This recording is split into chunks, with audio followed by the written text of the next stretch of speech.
Hello everyone. இன்றைக்கி உள்ள video பார்த்தீங்கன்னா வந்து ஃப்ரெஷர்ஸ்க்காக. ஸோ ஃப்ரெஷ்ஷாக ஃபஸ்ட் டைம் ஷிப்புக்கு வரப்போ நிறைய டவுட் இருக்கும். எப்படி ஷிப்பில் ஆக்ட் பண்ணணும் அப்படின்லாம்.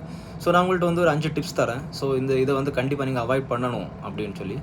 ஃபர்ஸ்ட் என்னன்னா, ரொம்ப ஸ்மார்ட்டா ஆக்ட் பண்றது. ரொம்ப ஸ்மார்ட்டா ஆக்ட் பண்றது எல்லார் முன்னாடியும், எல்லா வேலையும் தெரிஞ்ச மாரி ஒரு மாரி காமிக்கிறது. ஸோ அது கண்டிப்பா அவாய்ட் பண்ணணும். ஏன்னா எல்லாருமே ஃப்ரெஷரா தான் ஷிப்புக்கு வருவோம். ஸோ ஸ்க்ராட்ச்லேருந்து தான் ஸ்டார்ட் பண்ணுவோம். தெரியாம இருக்கிறதும் நம்ம தெரியலன்னு சொல்றது ரொம்பவே நல்லது தான். 2வது வந்து எந்த ஒரு ஒர்க்குமே இல்லன்னா எந்த ஒரு மிஷினரியுமே யாரோட பெர்மிஷன் இல்லாமலும் டச் பண்றது.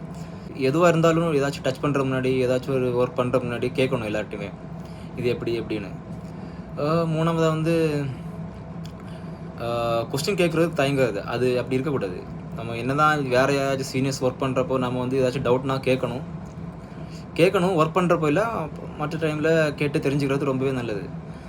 4வதா வந்து பங்க்சுவாலிட்டி அண்ட் டிசிப்ளின். ஸோ இது ரொம்பவே ஒரு இம்பார்ட்டண்டான ஒரு விஷயம். பங்க்சுவாலிட்டி எல்லாருக்குமே தெரிஞ்சது தான்.